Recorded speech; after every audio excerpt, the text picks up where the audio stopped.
ರಾಷ್ಟ್ರಧ್ವಜವನ್ನು ಎತ್ತಿ ದೇಶಭಕ್ತಿ ಗೀತೆಗಳನ್ನು ಆಡಿ ಶೂರ ಯೋಧರ ಮತ್ತು ಗೌರವಾನ್ವಿತ ನಾಗರಿಕರ ಸಾಧನೆಗಳನ್ನು ಸ್ಮರಿಸುತ್ತೇವೆ.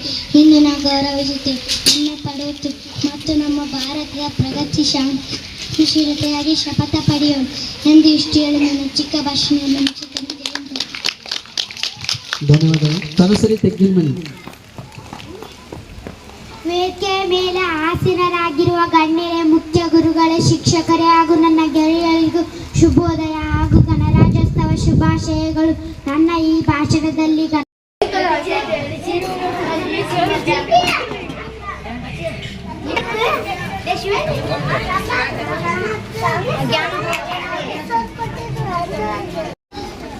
ಸಂವಿಧಾನದ ರಚನೆ, ಜಾರಿಗೆಗೊಳಿಸೋದು ಇವೆಲ್ಲದರ ಕುರಿತು ತಮ್ಮ ತೊದಲುನುಡಿಗಳ ಮುಖಾಂತರ ವೇದಿಕೆಯಲ್ಲಿ ಹಂಚಿಕೊಂಡಿದ್ದಾರೆ.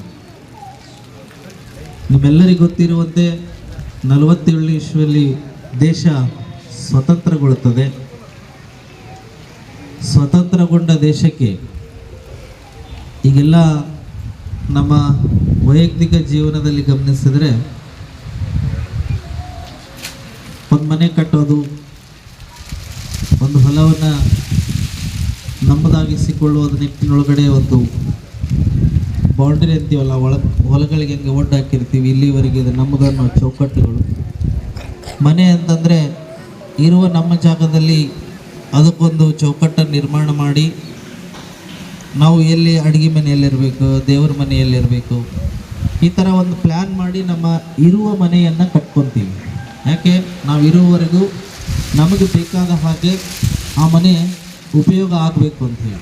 ಹಾಗೆ ದೇಶ ಸ್ವತಂತ್ರಗೊಂಡ ಮೇಲೆ ಆ ಸ್ವಾತಂತ್ರ್ಯಕ್ಕೋಸ್ಕರ ದುಡಿದಿರುವಂತಹ ಎಲ್ಲ ಮಹಾನ್ ಸ್ವಾತಂತ್ರ್ಯ ಹೋರಾಟಗಾರರು, ಎಲ್ಲ ಕ್ಷೇತ್ರಗಳ ಪರಿಣಿತರು. ಈ ದೇಶ ಸ್ವಾತಂತ್ರ್ಯಗೊಂಡು, ಆದರೆ ಇದರ ಬೆಳವಣಿಗೆ, ಇದರ ಭವಿಷ್ಯ, ನಾಗರಿಕರ ಜೀವನ ಇದು ನಡಿಬೇಕಂದ್ರೆ ಈ ದೇಶಕ್ಕೆ ಒಂದು ಚೌಕಟ್ಟು ಬೇಕು. ಇಲ್ಲಿ ಒಂದು ಧ್ವಜಾರೋಹಣ ಮಾಡಿದ್ದೀವಿ, ಆ ಧ್ವಜಾರೋಹಣಕ್ಕೆ ಕಟ್ಟಿಗೆ ಒಂದು ಸುಂದರವಾಗಿ ಕಾಣಲಂತ ಒಂದು ಚೌಕಟ್ಟು ಹಾಕಿದ್ದೀವಿ. ಹಾಗೆ ದೇಶ ಆರ್ಥಿಕವಾಗಿ, ಸಾಮಾಜಿಕವಾಗಿ, ರಾಜಕೀಯವಾಗಿ, ಶೈಕ್ಷಣಿಕವಾಗಿ ಎಲ್ಲ ರೀತಿಯಿಂದ ಬೆಳಿಬೇಕು ಅಂತಂದರೆ ಇದಕ್ಕೊಂದು ಸುಭದ್ರವಾದ ಚೌಕಟ್ಟು ಬೇಕು. ಆ ಚೌಕಟ್ಟೇ ಸಂವಿಧಾನದ ಮೂಲಕ ಈ ದೇಶಕ್ಕೆ ಜಾರಿಗೆ ಬಂತು.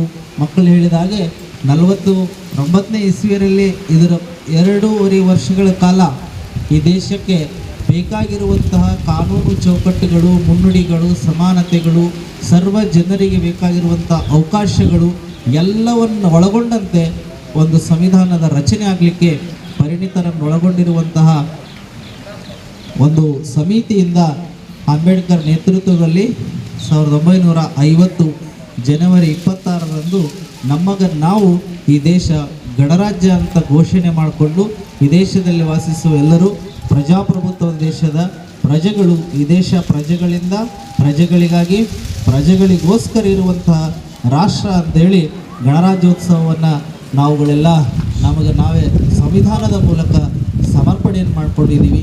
ಇದೀಗ ತಾನೇ ನಮ್ಮ ಮಕ್ಕಳ ನೃತ್ಯ ಮಾಡಿದ ಹಾಗೆ ಅದರಲ್ಲಿ ಸಂವಿಧಾನದ ಪೀಠಿಕೆಯೊಳಗಡೆ ಇಡೀ ಆ ಗ್ರಂಥದ ಅವತರಣಿಕೆ ನಮ್ಮೆಲ್ಲರಿಗೂ ಗೊತ್ತಾಗ್ತದೆ. ಅಂದರೆ ಈ ದೇಶದಲ್ಲಿರುವಂತಹ ಪ್ರತಿಯೊಬ್ಬ ನಾಗರಿಕನೂ ಸಮಾನವಾಗಿ ಬದುಕಬೇಕು, ಎಲ್ಲ ರೀತಿಯ ಅವಕಾಶಗಳನ್ನು ಬಳಸಿಕೊಂಡು ತಾನೊಬ್ಬ ಪರಿಪೂರ್ಣ ಭಾರತೀಯನಾಗಿ ನೆಮ್ಮದಿಯಿಂದ ಜೀವನ ಮಾಡಲಿ ಅನ್ನೋ ಉದ್ದೇಶಕ್ಕೆ ಇದು ನಮ್ಮ ಸಂವಿಧಾನ ಜಾರಿಗೆ ಬಂದಿದ್ದಾಗಿದೆ.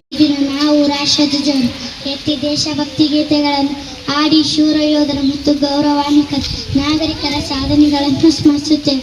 ಇಂದು ನಾವು ಗೌರವಿಸುತ್ತೇವೆ, ಹೆಮ್ಮೆ ಪಡೆಯುತ್ತೇವೆ ಮತ್ತು ನಮ್ಮ ಭಾರತದ ಪ್ರಗತಿ ಶಾಂತಿಶೀಲತೆಯಾಗಿ ಶಪಥ ಪಡೆಯೋಣ ಎಂದು ಇಷ್ಟು ಹೇಳಿ ನನ್ನ ಚಿಕ್ಕ ಭಾಷಣವನ್ನು ಮುಗಿಸುತ್ತೇನೆ.